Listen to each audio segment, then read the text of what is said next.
గజం కేవలం 13,500 రూపాయలకి హైదరాబాద్ కి చేరువలో మీ సొంతింటి కలను నిజం చేసుకోండి శ్రీ వాసవి ప్రాజెక్ట్స్ తో. వివరాలకు ఈ నెంబర్లకు కాల్ చేయండి.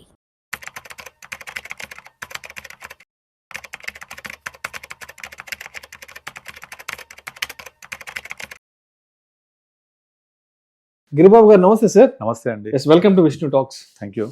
గిరిబాబు గారు, ఈ డిమాట్ అకౌంట్ లో ఉన్న షేర్ల బదిలీకి సంబంధించి బాంబే హైకోర్టు ఒక సంచలన తీర్పు ఇచ్చిందంటూ కూడా ఇవాళ మార్నింగ్ మనం ఒక న్యూస్ కి సంబంధించిన డిస్కషన్ కూడా స్టార్ట్ చేస్తాం ఈ ప్రోగ్రామ్ స్టార్ట్ అవ్వడానికి ముందర. అవును.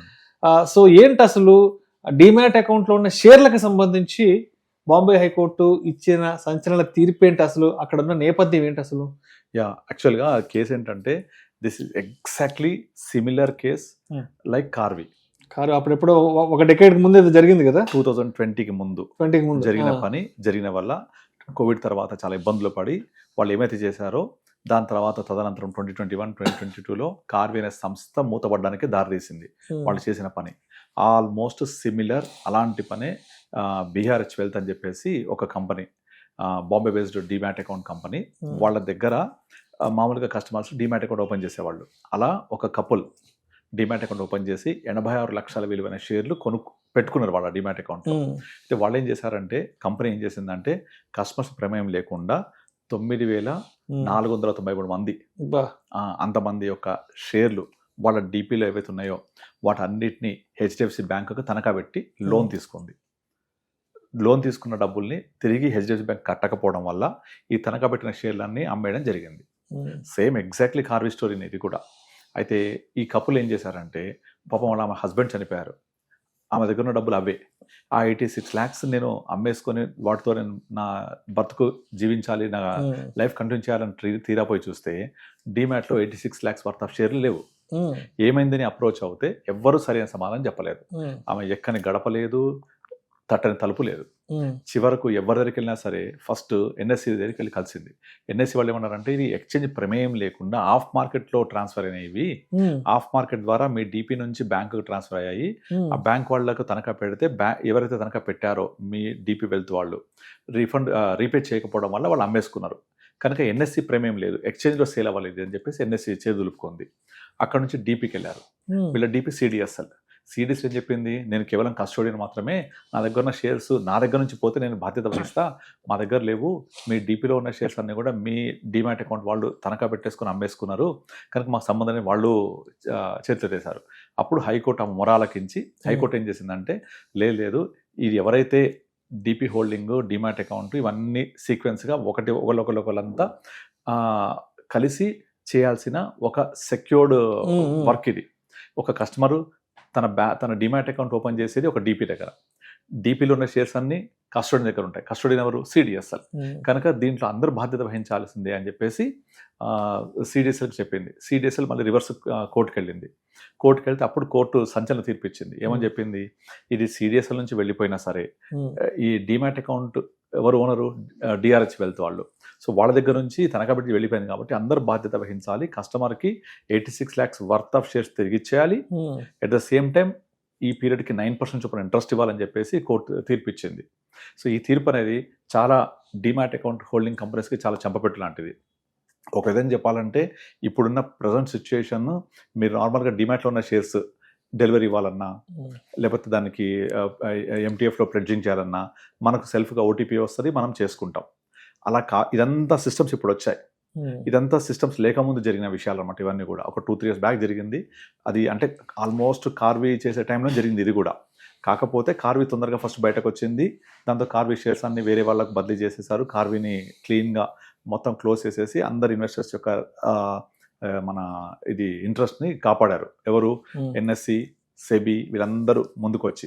కానీ ఈ కేసులో ఏమైందంటే, చిన్న కంపెనీ బీఆర్హెచ్ వెల్త్ అనేది తక్కువ వాల్యూమ్ ఉంది, అందువల్ల కోర్టు దాకా వెళ్లాల్సిన పరిస్థితి వచ్చింది. కోర్టు కూడా చాలా న్యాయంగా డెసిషన్ తీసుకొని దీంట్లో ఎవరైతే లైన్ మేనేజర్స్ లాగా అందరూ ఇన్వాల్వ్ అయినారో వాళ్ళందరికీ ముట్టికాయలు వేసి మీరందరూ కలిసి ఈ షేర్స్ని మళ్ళీ ఆమెకు తిరిగి ఇవ్వాలని చెప్పేసి తీర్పిచ్చింది అనమాట. ఒక విధంగా ఇది చాలా మంచి పరిణామం కూడా. ఎందుకంటే దీనివల్ల ఏమవుతుందంటే ఇప్పుడున్న ఇన్వెస్టర్స్ ఎవరుతున్నారో వాళ్ళందరూ డిమాట్ లో నా షేర్లు ఉంటే నా దగ్గర ఉన్నట్టే కదా, బ్యాంక్ లో డబ్బులు ఉంటే నా దగ్గర ఉన్నట్టే కదా, భద్రంగా ఫీల్ అవుతారు. అంటే ఇలాంటి సందర్భం ఒకటి రాకపోతే ఇలాంటి విషయం ఒకటి బయటకు వచ్చింది, అందరికి ఒక మెలకువలు. అప్పుడప్పుడు మన డిమాట్ అకౌంట్ ఓపెన్ చేసి మన షేర్స్ ఎన్ని ఉన్నాయి, మన డిమాట్ అకౌంట్ లో ఉన్నాయి అన్ని కూడా కరెక్ట్ గా ఉన్నాయా లేదా, మన హోల్డింగ్ అప్పుడు ఎన్ని ఉండే ఇప్పుడు నుండి స్టేట్మెంట్స్ తీసుకొని పెట్టుకుంటూ ఉండాలి ఎప్పుడు కూడా. సో డిమాట్ లో ఉన్న షేర్స్ కి డిపి బాధ్యత వహించినప్పుడు మన కంట్రోల్లో ఉంటాయి అనుకుంటాం మనం, కానీ అది డిఆర్హెచ్ ఇట్లాంటి కంపెనీ ఇలాంటి పనులు చేస్తాను కూడా మనకు కొత్తగా అర్థమైంది. కనుక మన జాగ్రత్తలో మనం ఉండాలి ఎట్టి పరిస్థితుల్లో. అంటే మన బ్యాంకులో డబ్బులు ఉంటే మనం చూసుకుంటూ ఉంటాం కదా, అలాగే ఇది కూడా చూసుకుంటూ ఉండాలి. అందుకే చాలా మంది నాకు మ్యూచువల్ ఫండ్స్ విషయంలో మేము demat account through mutual fund చేస్తామంటే వద్దని చెప్తాను నేను. ఎందుకంటే mutual fund through demat account అంటే demat account through mutual funds కొనుక్కుంటే మన యూనిట్స్ వెళ్ళి కస్టోడియన్ దగ్గర ఉంటాయి. ఎవరు? CDSL or NSDL. ఎగ్జాక్ట్లీ. జీరోదాలో కొనుక్కుంటే సిడిఎస్ఎల్లో ఉంటాయి, షేర్ ఖాన్ అలాంటి వాటిలో కొనుక్కుంటే హెచ్డిఎఫ్సి సెక్యూరిటీస్ కొనుక్కుంటే ఎన్ఎస్డిఎల్లో ఉంటాయి. అంటే మీ మ్యూచువల్ ఫండ్ యూనిట్స్ కస్టోడియన్ దగ్గర ఉంటాయి. మీకు స్టేట్మెంట్ ఇవ్వాలన్నా ఏ ట్రాన్సాక్షన్ చేయాలన్నా అన్ని కూడా వాళ్ళ కంట్రోల్లో ఉంటాయి. అదే నాన్ డిమాట్లో కొనుక్కుంటే మీ మ్యూచువల్ ఫండ్స్ ఏఎంసీ దగ్గర ఉంటాయి. ఇప్పుడు నార్మల్గా డిమాట్లో ఉంటే ఏఎంసీ కూడా స్టేట్మెంట్ ఇవ్వలేదు మీకు. ఏఎంసీకి వెళ్ళి కూడా నేను అమ్మేస్తానంటే ఏఎంసీ అంటే డైరెక్ట్గా ఫండ్ హౌస్ ఫ్రంట్ ఆఫీస్ అని అర్థం. మీరు ఎక్కడ కూడా ఏ ప్లాట్ఫామ్లో కూడా డిమాట్లో ఉన్న షేర్స్ అమ్మలేరు మీరు, అంటే I mean to say mutual funds అమ్మలేరు మీరు. కానీ నాన్ డిమాట్లో ఉన్న మ్యూచువల్ ఫండ్స్ ఏ ప్లాట్ఫామ్లో అమ్ముకోవచ్చు. ఎంఎఫ్ సెంటర్లో అమ్మేసుకోవచ్చు, డైరెక్ట్గా ఫండ్ హౌస్కి వెళ్ళి అమ్మేసుకోవచ్చు, కెఫిన్ క్యాంప్స్లో అమ్మవచ్చు, అన్ని చేయొచ్చు. వేరే డిమాట్లో ఉంటే ఓన్లీ త్రూ కస్టోడియన్, అంటే ఎవరు? మీ డిమాట్ అకౌంట్. దాని నెక్స్ట్ ఉండేది సిడిఎస్ఎల్ ఆర్ ఎన్ఎస్డిఎల్, రెండే ఉంటాయి.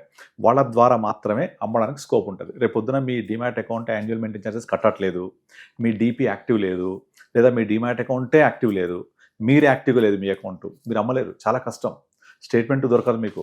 సో ఇలా లాక్ అయిపోతాం. అందుకని చాలా మందికి వాళ్ళు అనుకుంటారు కదా, నా డిమాట్లో ఉంటే నేను సేఫ్, మ్యూచువల్ ఫండ్స్ అన్ని ఒక దగ్గర పెట్టుకుంటా అంటారు. పెట్టుకోవచ్చు, దానికోసం పెట్టుకున్నప్పుడు జరిగే నష్టాలు ఇవన్నీ కూడా.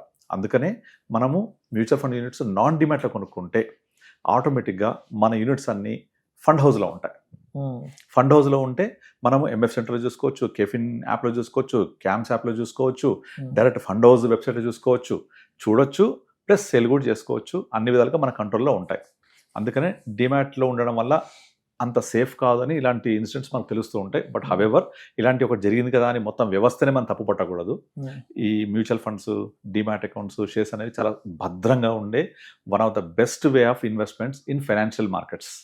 కనుక ఇలాంటి ఒకటి దాన్ని చూసి మనం పొరపడకూడదు, జరుగుతూ ఉంటాయి. దాన్ని మనం జరిగినప్పుడు ఎలా ఎదుర్కోవాలి, మనం ఎలా అవేర్నెస్తో ఉండాలి అనే దానికి ఒక మంచి ఉదాహరణ లాంటిది అనమాట ఇది. కనుక ఒకటి జరిగిందని అందరికి జరుగుద్దని కాదు, మళ్ళీ జరుగుతాయని కాదు. సెబీ అక్కడ ఉంది, ఎప్పటికప్పుడు చర్యలు తీసుకుంటూ ఉంటుంది. మనం కూడా ఒక జాగరూకతతో ఉండాలి అని చెప్పడం దీని ఉద్దేశం. Right sir. Thank you sir. Thank you so much. Thank you అండి.